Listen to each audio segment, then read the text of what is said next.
God's righteous judgment. You, therefore, have no excuse, you who pass judgment on another. For on whatever ground you judge the other, you are condemning yourself. Because you who pass judgment do the same things. And we know that God's judgment against those who do such things is based on truth. So when you, oh man, pass judgment on others, yet do the same things, do you think you will escape God's judgment? Or do you disregard the riches of His kindness, tolerance, and patience, not realizing that God's kindness leads you to repentance?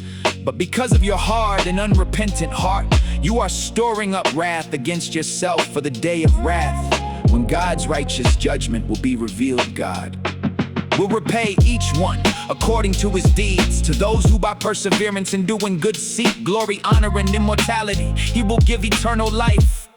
But for those who are self-seeking and who reject the truth and follow wickedness, there will be wrath and anger. There will be trouble and distress for every human being who does evil. First for the Jew, then for the Greek, but glory, honor, and peace for everyone who does good. First for the Jew, then for the Greek, for God does not show favoritism. All who sin apart from the law will also perish apart from the law, and all who sin under the law will be judged by the law.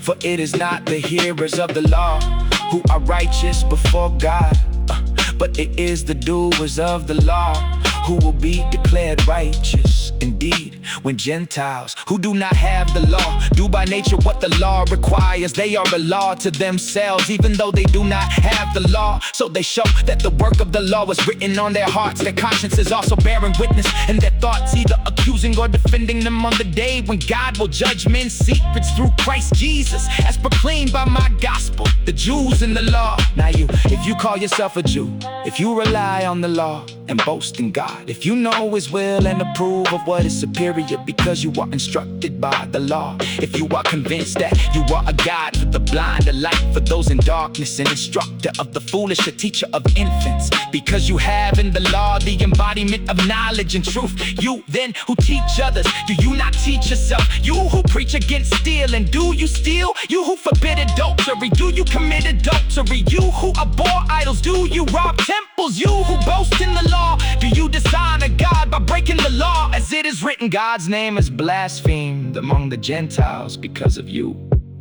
Circumcision has value if you observe the law, but if you break the law, your circumcision has become uncircumcision. If a man who is not circumcised keeps the requirements of the law, will not his uncircumcision be regarded as circumcision? The one who is physically uncircumcised yet keeps the law will condemn you, who, even though you have the written code and circumcision, are a lawbreaker. A man is not a Jew because he is one outwardly, nor is circumcision only outward and physical. No, a man is a Jew because he is one inwardly, and circumcision is a matter of the heart by the Spirit, not by the written code. Such a man's praise does not come from men, but from God. Abraham justified by faith. What then shall we say that Abraham, our forefather according to the flesh, has discovered? If Abraham was indeed justified by works, he had something to boast about, but not before God. For what does the scripture say? Abraham believed God, and it was credited to him as righteousness. Now the wages of the worker are not credited as a gift, but as an obligation. However, to the one who does not work, but believes in Him who justifies the ungodly, his faith is credited as righteousness. And David speaks likewise of the blessedness of the man to whom God credits righteousness apart from works. Blessed are they whose lawless acts are forgiven, whose sins are covered. Blessed is the man whose sin the Lord will never count against him. Is this blessing only on the circumcised, or also on the uncircumcised? We have been saying that Abraham's faith was credited to him as righteousness. In what context was it credited? Was it after his circumcision, or before?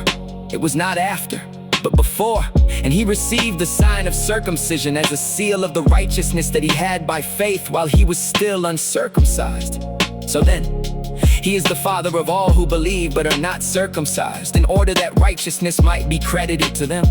And he is also the father of the circumcised, who not only are circumcised, but who also walk in the footsteps of the faith that our father Abraham had before he was circumcised. Abraham receives the promise, for the promise to Abraham and his offspring, that he would be heir of the world, was not given through the law, but through the righteousness that comes by faith. For if those who live by the law are heirs, faith is useless and the promise is worthless, because the law brings wrath, and where there is no law, there is no transgression there. Therefore the promise comes by faith, so that it may rest on grace and may be guaranteed to all Abraham's offspring, not only to those who are of the law, but also to those who are of the faith of Abraham. He is the father of us all, as it is written, I have made you a father of many nations. He is our Father in the presence of God, in whom he believed, the God who gives life to the dead and calls into being what does not yet exist. Against all hope, Abraham in hope believed, and so became the father of many nations, just as he had been told, so shall your offspring be. Without weakening in his faith, he acknowledged the decrepitness of his body, since he was about 100 years old, and the lifelessness of Sarah's womb. Yet he did not waver through disbelief in the promise of God, but was strengthened in his faith and gave glory to God, being fully persuaded that God was able to do what he had promised. This is why it was credited to him as righteousness. Now the words it was credited to him were written not only for Abraham, but also for us, to whom righteousness will be credited. For us who believe in him who raised Jesus our Lord from the dead. He was delivered over to death for our trespasses, and was raised to life for our justification.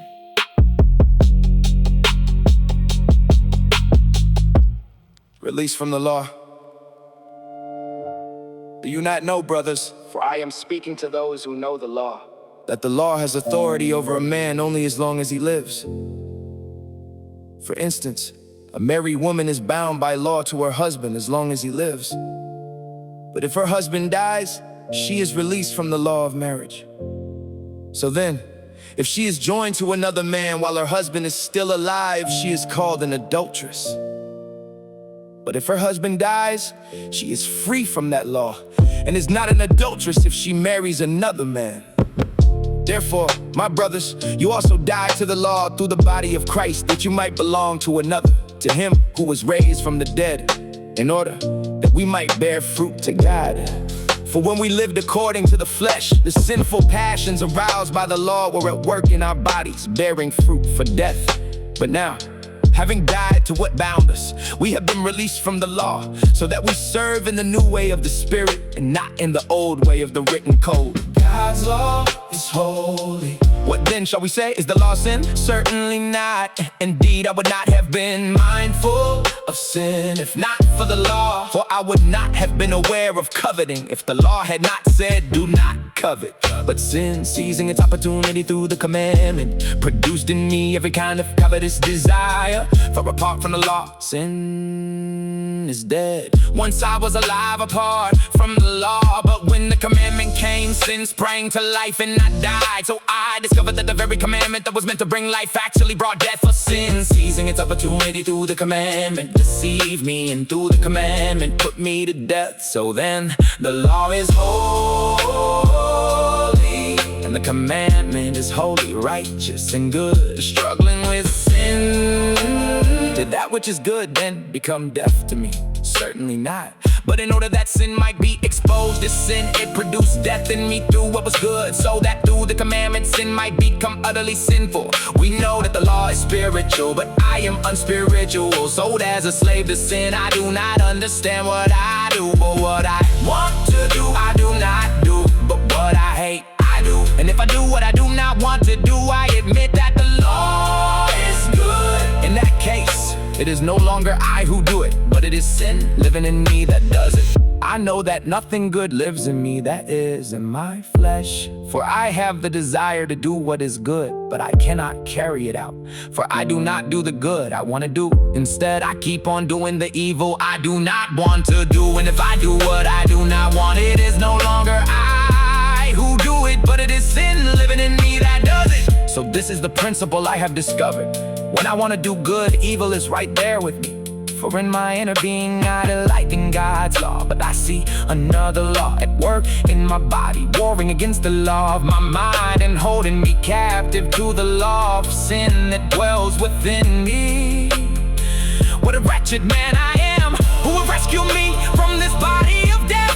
Thanks be to God through Jesus Christ our Lord. So then, with my mind I serve the law of God, but with my flesh I serve the law of sin. Submission to authorities. Everyone must submit himself to the governing authorities. For there is no authority except that which is from God. The authorities that exist have been appointed by God consequently. Whoever resists authority is opposing what God has set in place. And those who do so will bring judgment on themselves. For rulers are not a terror to good conduct, but to bad. Do you want to be unafraid of the one in authority? Then do what is right, and you will have his approval. For he is God's servant for your good. But if you do wrong, be afraid, for he does not carry the sword in vain. He is God's servant, an agent of retribution to the wrongdoer. Therefore, it is necessary to submit to authority, not only to avoid punishment, but also as a matter of conscience. This is also why you pay taxes, for the authorities are God's servants who devote themselves to their work. Pay everyone what you owe him. Taxes to whom taxes are due. Revenue to whom revenue is due. Respect to whom respect is due. Honor to whom honor is due. Love fulfills the law. Be indebted to no one except to one another in love. For he who loves his neighbor has fulfilled the law. The commandments: do not commit adultery, do not murder, do not steal, do not covet, and any other commandments are summed up in this one decree: love your neighbor as yourself. Love does no wrong to his neighbor, therefore love is the fulfillment of the law. The day is near, and do this, understanding the occasion. The hour has come for you to wake up from your slumber, for our salvation is nearer now than when we first believed. The night is nearly over, the day has drawn near. So let us lay aside the deeds of darkness and put on the armor of light. Let us behave decently as in the daytime, not in carousing and drunkenness, not in sexual immorality and debauchery, not in dissension and jealousy. Instead, clothe yourselves with the Lord Jesus Christ and make no provision for the desires of the flesh. Accept one another. We who are strong ought to bear with the shortcomings of the weak and not to please ourselves. Each of us should please his neighbor for his good, to build him up. For even Christ did not please himself. But as it is written, the insults of those who insult you have fallen on me. For everything that was written in the past was written for our instruction, so that through endurance and the encouragement of the scriptures, we might have hope. Now may the God who gives endurance and encouragement grant you harmony with one another in Christ Jesus, so that with one mind and one voice you may glorify the God and Father of our Lord Jesus Christ. Christ, the servant of Jews and Gentiles. Accept one another then, just as Christ accepted you, in order to bring glory to God. For I tell you that Christ has become a servant of the circumcised on behalf of God's truth, to confirm the promises made to the patriarchs, so that the Gentiles may glorify God for his mercy, as it is written, therefore I will praise you among the Gentiles. I will sing hymns to your name.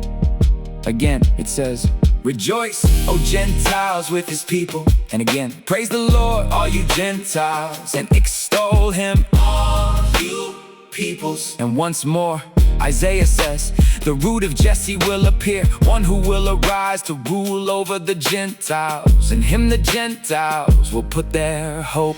Now may the God of hope fill you with all joy and peace as you believe in him, so that you may overflow with hope by the power of the Holy Spirit. Paul, the minister to the Gentiles. I myself am convinced, my brothers, that you yourselves are full of goodness, brimming with knowledge and able to instruct one another. However, I have written you a bold reminder on some points, because of the grace God has given me to be a minister of Christ Jesus to the Gentiles in the priestly service of the gospel of God, so that the Gentiles might become an offering acceptable to God, sanctified by the Holy Spirit. Therefore I exult in Christ Jesus in my service to God. I will not presume to speak of anything except what Christ has accomplished through me in leading the Gentiles to obedience by word and deed, by the power of signs and wonders, and by the power of the Spirit of God. So from Jerusalem all the way around to Illyricum, I have fully proclaimed the gospel of Christ. In this way I have aspired to preach the gospel where Christ was not known, so that I would not be building on someone else's foundation. Rather, as it is written, those who were not told about him will see, and those who have not heard will understand.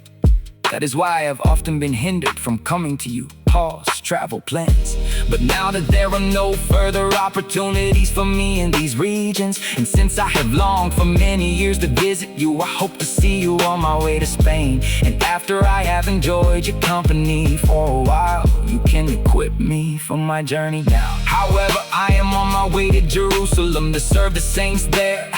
For Macedonia and Achaia were pleased to make a contribution for the poor among the saints in Jerusalem. They were pleased to do it, and indeed they owe it to them. For if the Gentiles have shared in the spiritual blessings, they're obligated to minister to them with material blessings. So after I have completed this service and have safely delivered this bounty to them, I will set off to Spain by way of you. I know that when I come to you, I will come in the fullness of the blessing of Christ. Now I urge you, brothers, by our Lord Jesus Christ, and by the love of the Spirit, to join me in my struggle by praying to God for me.